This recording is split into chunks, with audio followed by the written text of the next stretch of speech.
je bilo jasno već odavno.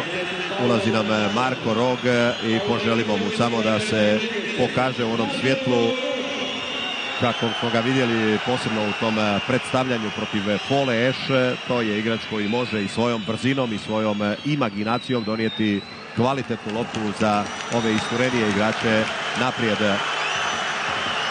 Ovo nije baš pristojna reakcija Paula Mašada prema tribinama koje mu fučkaju. Ne znam da li je to Zoran Mamić primijetio, ali sam siguran da je to vidio Zdravko.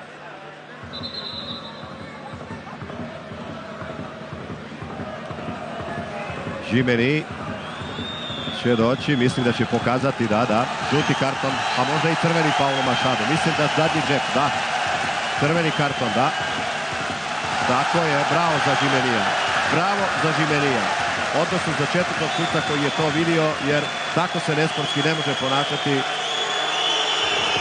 prema svojim navijačima. Bez obzira što su mu fučkali i što nisu odobrili njegovu igru danas, ali reda mora biti.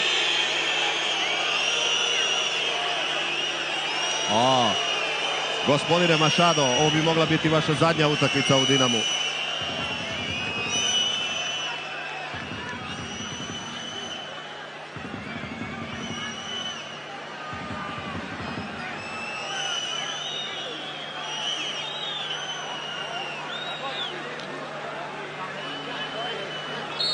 Evo, to je bila prvi dio reakcije, a sada ćete vidjeti dva prsta gore dignuta u trenutku kad dolazi na klupu. Evo ih, takozvani bosanski grbovi, jel?